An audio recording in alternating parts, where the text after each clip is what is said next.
Welcome to Out with Dan, the podcast that spotlights and examines the voices of LGBTQ+ authors, characters, and our allies. Together, we lift our voices and we tell our stories. I'm Dan White. Join me as I chat with this week's author.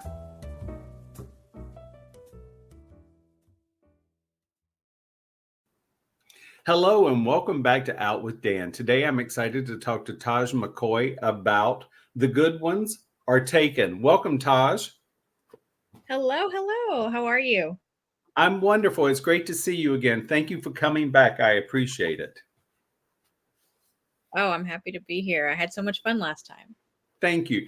I want to read the first line of your acknowledgement, something I don't typically do, but it says, "First, last, and always, Father God, I thank you for another day and another opportunity to connect with others through love and joy."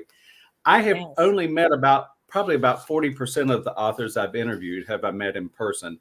And I will say that when I met you, you simply glow with love and joy. Is there something you do on a daily basis? You know, it's actually really funny. I used to work in the law school admissions world, and a student who had been trying to get in, I was able to give a chance.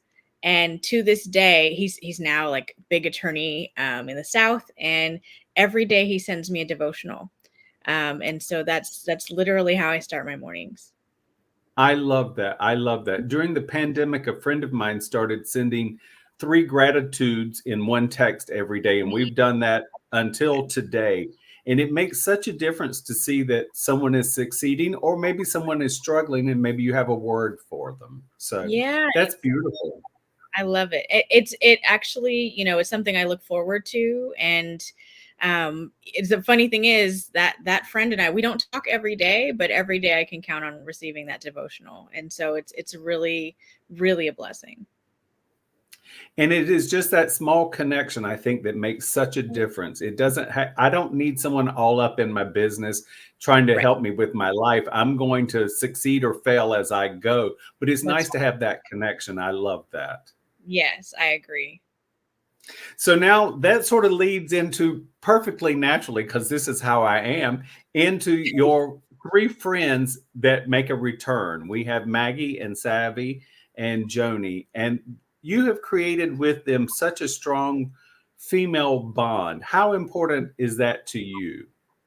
That's a great question. In building these particular friends, they started with in Savvy Sheldon Feels Good as Hell. And I basically, when I was writing Savvy, I was partially doing it for myself to get closure from some things that I had experienced. And so in creating Maggie and Joan, I was building the friends that I would have liked to have had for myself. And, Joan is like this nurturing, loving, big-hearted person who is just fiercely loyal. She will jump into the fray, but she prefers to be a lover, not a fighter. Maggie could care less about what anybody else thinks. She will be the first one to jump into a fight, no problem. But she's loud and proud in a way that, Savvy admires. And so then in moving over to The Good Ones Are Taken, now we get Maggie's story and we get to see, like, yeah, she's bold and she's strong in a lot of ways, but there are times when she second guesses. And so we get to see that vulnerability. And I think that that is something we do in real life. So that's one of the things I told you before we started recording is that when I read your books, these characters are real. They are 3-dimensional through and through. And I can feel each of these friends and how they interact with life and with each other. And I love the fact that you have retained a respectfulness between them. I mean, they may smack one on the back of the head and say, why are you being stupid? But they do it with love. It's not malicious in any way. And that's a blessing to be able to read. Yeah. I think the ideal friends are those ones where, yes, you want to be able to celebrate each other's wins and, have those joyful moments, but you want those same friends to be able to call you out when you're really not doing what you should be doing, and they know that that's something that you want. Not allowing friends to be complacent or to give up on things that we know they really want, you know. And so in building these friends, I didn't want them to be ones where there was like backbiting or jealousy, because that's not real friendship. I wanted like a couple of authentic friends, that, you know, they're going to be there through the hard times. They're going to call you out and have some tough conversations with you. But they're also going to be your biggest cheerleaders. And so that was really the goal. And you succeed really well at that. I mean, I root for all three of them, and I want them to be my best friends because Me too. you know, that's a fun thing as a reader. You know, sometimes I read in books and I think to myself, oh, I wish that person was real and, you know, they were my friend. Or if I'm really having a bad day, I might like that serial killer that knocks off a whole bunch of people to get them out of my life. So Exactly. so I do want to ask you something that's out of left field, because you know that's what I do occasionally. So I assume your parents are big mystery readers. Is that right? That is a great guess. Yes, it is. That is accurate. Well, so in the acknowledgments, which I really did read, you know, I noticed that I guess they want you to kill someone on the page, and I love that. My dad, he tells me all the time. He's like, you know, if you really want to land on the bestseller list, you've just got to kill one of your characters. And I'm like, that's not really how it goes in romance, but I'll find a way. We'll work it out at some point. Yes, you know, I do agree with him. It might put you on the bestseller list, but in the romance genre, it might get you canceled, because Correct. people who read romance want the love. That's right. That's right. Someday when I write, you know, a cozy that goes slightly out of bounds of cozy, because of course I still want the intimate scenes to be there. That's when we'll have our moment with killing someone off, but not right now. Which Not right disappoints now. him, but he'll get over it. Well, you know what? Tell your dad that I have tons of suggestions if he needs to read other authors besides you. Because besides romance, which I do love, I am very fond of a deep, dark mystery or suspense thriller. Yeah. So I do a lot of those. I try to balance it to find my light and my dark. It's I mean, and there's so many good ones right now too. So I've been sending every birthday, every holiday, I send him new ones. And he gets all excited. So yeah. Nice. So one of the things that Garrett does with Maggie is he always greets her with "Hello, gorgeous." Yes. And I love that so much. And I feel like that it's a lot more than just her physical looks. It's her spirit that he sees.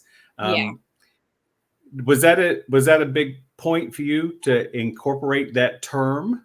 Yeah, you know, there's a few things with it, right? Like for Garrett, like he's known her, he's seen her at her best, at her worst. He's seen her made up and completely not. And yet, like, whether she's gushing at watching Pride and Prejudice or, you know, scarfing down pastrami sandwiches, you know, like that's his best friend. He thinks that she's a light. And so to him, she's gorgeous no matter what.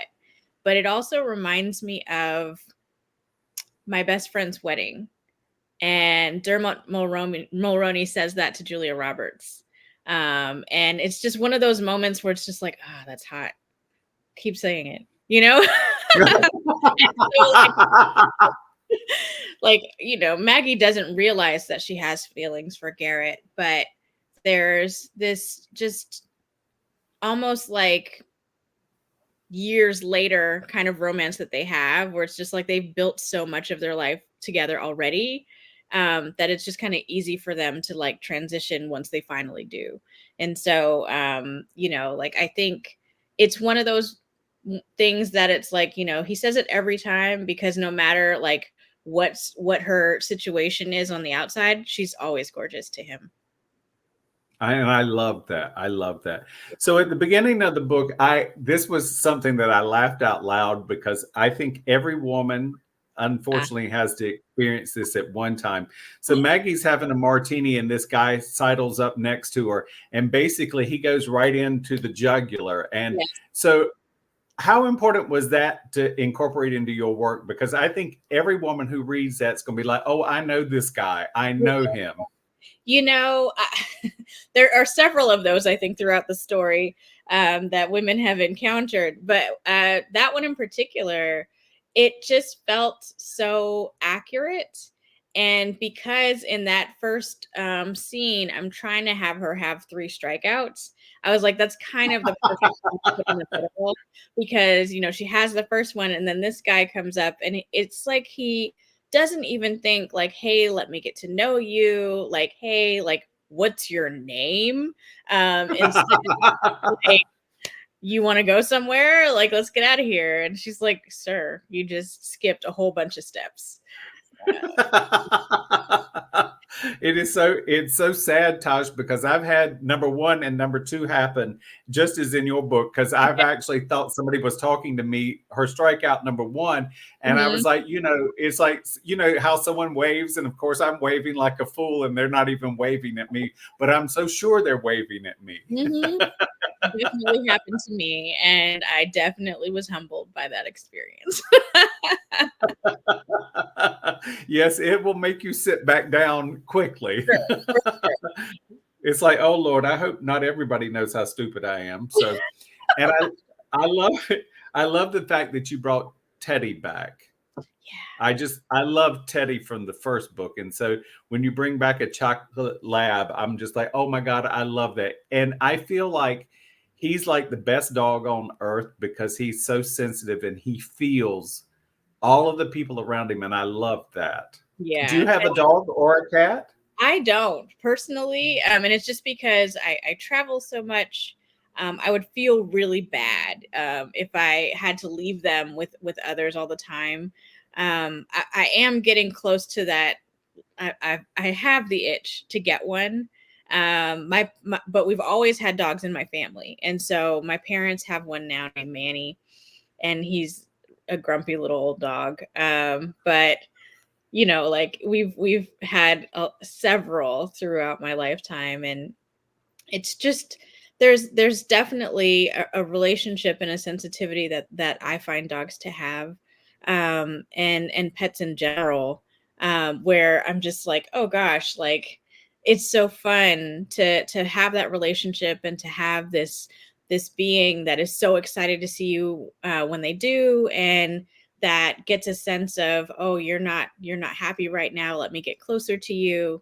And I love that, you know, where conversely Maggie has a cat who, you know, most of the time would probably sell her for some salmon.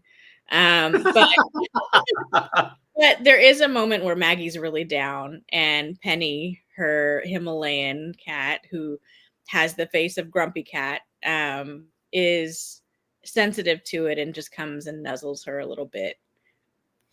I did like the fact that Penny was a nicer cat because cats can be evil sometimes. Sometimes they're just wonderful animals. But, you know, I have a friend that has an evil cat that honestly, you know, not seeing that cat makes me very happy. So Yeah. at least Penny was sort of loving. I liked that. Yeah, she preferred Garrett to Maggie, which was funny, but she was in most instances she was sweet. She was just kind of lazy.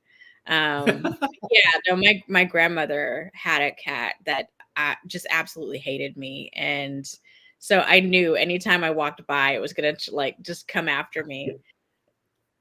And I think to myself every time that happens with my friend Milner's cat, I'm like, what is it about me? I was nice to you. I tried to pet you. I tried to feed you. Yeah, You just wanted to be that animal. So I was that's like, really? that's right. Just picking Well, fights. right. And so one thing, I don't have animals either. And most people that know me personally think that I hate animals, but that's not the case. And I'm going to tell you what in your book speaks volumes. So when they go to Thailand, Yeah. as a sort of like as a surprise, and Maggie does these things for her friends. Uh-huh. That's why I don't own an animal, because if you say to me, "Here's a ticket to Thailand," I'm like, "Okay, let's go. Go goodbye, animal. You can go to the shelter," which you cannot do that. But I'm like, that's why I don't have an animal. Yeah, I would feel so guilty because, like when they are in those situations, they panic and they get scared and they worry they're never going to see Yes, you again. And when you finally do see them, they freak out because they were just so beside themselves. traumatized. That's Yeah. right. That's right. So That's I right. just don't want Once to do that if I can avoid it. Totally agree. I don't like to be traumatized either. So, I mean, I sort of look at it. If I'm going to have an animal in my home, then I want us to both have a happy relationship. Yes. Yes. So once again, you bring us some good sex scenes. And I always think your book should come with a pack of cigarettes. I mean, honestly, I love it. Thank you. That's a compliment. yes. I mean, they're lovingly and tastefully done, but yet at the same time, extremely erotic and loving, and I enjoyed it. Thank you. It's so funny because people, a lot of times when they're talking about the sex scenes, they'll either say something like, "Wow, this was spicy," or "It was decent," and I'm like, "Wow, what are you looking for? Like, how much does it go for this to be like on level for you?" Like, I'm just curious, you know? I mean, I was totally jealous. I mean, honestly, I was jealous. I'm not gonna lie about it. I'm like, oh, all of that looks like that would be fun. So yes, but yeah, I do wonder sometimes, what is that level that somebody would say yes, So Yeah, because, like, I had someone say, "Oh, this is, like, 2 chili peppers spicy," and I was like, "Really? Okay, so if no. they were in every chapter, would that be 5? Or what gets you to the level of 5? I'm curious." Um, I'm probably not at that level, I'll just admit it, but, at some point, I'm just like, "Okay, well." And then other people are like, "Wow, that was a little too spicy for me," and I'm like, "Okay." So, it's the same as seasoning, right? Like, not everybody Yes. uses it, some people overdo it, whatever, it's fine. Right. We're good. We Well, like and I think it's not gratuitous. So you put it in it where it needs to be. I mean, you're very sensitive to where you put it, Yeah, because it's a moment in that person's day. And that's the part I like so much. It's not something to shock me. It's something to watch that person's day unfold, and this is what they experienced. yeah, it for me, like, it has to make sense for the plot, and, it has to be a moment that is necessary to move the plot forward, and so, Totally agree. comes to her and Blake, who's, our gym, love interest, our handsome heart surgeon, um, that moment versus, Garrett, both of those are very different experiences, but both of those help to inform, parts of the ways that Maggie sees both of these people. And so they're necessary. And so when they're folded in is very intentional. I love it. I love it. So, um, was it harder to write friends to lovers Mhm. versus, say, just someone you meet, You or know, was that easier? to me, it's harder because, especially because it's written in single point of view, there are these things that Maggie simply does not know. But I know them to be true. And so trying to have those reveals happen and moments when it should have clicked for her, but it doesn't. I'm always aiming for that um experience for the reader where they're like, I just really want to shake Maggie because, yeah, it's right there. What is wrong with you? Make the decision already. Um, Right. but she's trying to both be objective and also protect her heart. And so she's just trying to make doubly sure that she's sure. But yeah, like it's one of those things, friends to lovers, you're dealing with all kinds of emotions. You're dealing with having to take a risk and weighing if it's going to be worth it, and worrying that you're going to lose both your friend and your love interest. And, you know, when you make that kind of like dark side of the moon moment, you know, like, how egregious is it going to be, and how are they going to be able to come back from that? And so it's, to me, it was tough. That particular part of the book where once she knows his feelings and she's got to start reconciling their whole friendship, because she realizes that he's felt that way the whole time they've known each other and never said anything. That does something to you. It makes you question a lot of things, because if that were really true, how come I didn't see it before now? And how come everybody else sees it and I don't? Like, what is it that I'm missing, right? And Maggie, having the ego that she does, she doesn't want to admit that she missed something. And so there's all of those components to it that you're trying to fold in, but still make it feel believable, even though, like, we know these things are happening in real life, but sometimes in books it ends up being kind of one note. And then it kind of feels like it's falling flat, and it doesn't quite give you the complexity that you need to see in order to understand why it's taking her so long to get to the decision she gets to. Well, you do it so well, Taj. And a thing about that too is, you know, I think that when you're someone's friend, you want to help them and guide them, but you know darn well you simply can't force someone to see it. So of course Maggie does have to sort of peel the onion layers to find out where her heart is. And I thought you did a great job at that. Congratulations. Thank you. You know, the other part of it is, of course, she's like, if I say no, am I breaking his heart? Do I lose my friend anyway? Like, there's just so many pieces to that she had to consider. And so I was trying to relate to her in that moment. I've definitely been through a friend situation before.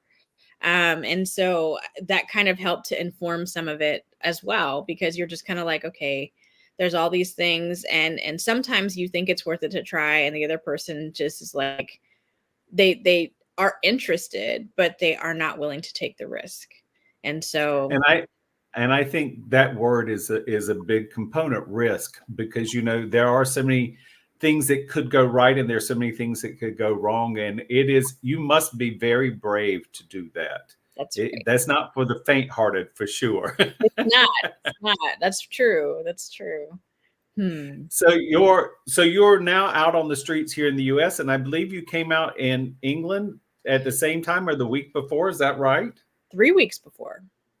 3 weeks before. I loved that. I thought that was unique for an American author to go out first in England. Yeah, I didn't know that it was happening in that order until maybe the week before it came out in the UK, because for the other books, they came out the same week as Zora. Both Savvy and Zora came out in the UK. And so it's kind of an interesting reverse, but it helped to build some buzz over there first. And things seem to be like going well in the UK in terms of my books. And so we're just kind of plugging along and seeing, you know, how this is going to go. And now that the US one is out, that actually helps build more buzz on the UK side too. And this time around, the covers are very, very similar. It's just that the UK one is in teal, because I already have a pink cover in the UK for Zora. And so it's a lot of fun to see both of them, and I'm getting tagged quite a bit on both sides. Nice. Once again, the book is The Good Ones Are Taken. It is a beautiful cover. I love the cover. Thank you. So do you have a social media or a website you'd like to share? Sure. My website is tajmccoywrites.com. And the social media that I probably use the most often is Instagram. And that one is the one who will, the number one who will. But I am on Twitter, Taj McCoy Writes. I'm on TikTok, but I haven't updated in like 6 months. And that's Taj McCoy. I feel you there, sister. It takes so much energy. I don't know what it is about TikTok, but literally I'll upload like 3 videos and then I'm gone for like 3 months. I'm exhausted. But on Totally Instagram, understand. it's so easy and quick, and like they're all in the same place, and it'll post to multiple things. It's just easier. It is so much easier. Thank you so much for joining me again, Todd. Thank you for joining me for this week's episode of Out with Dan. You can find more information about this podcast and its host at outwithdan.com, on Twitter at OutWithDan, and on Instagram and Facebook at GoOutWithDan. This podcast is hosted by Authors on the Air Global Radio Network, and the theme music is provided by bensound.com. Join us again soon for the next episode of Out with Dan.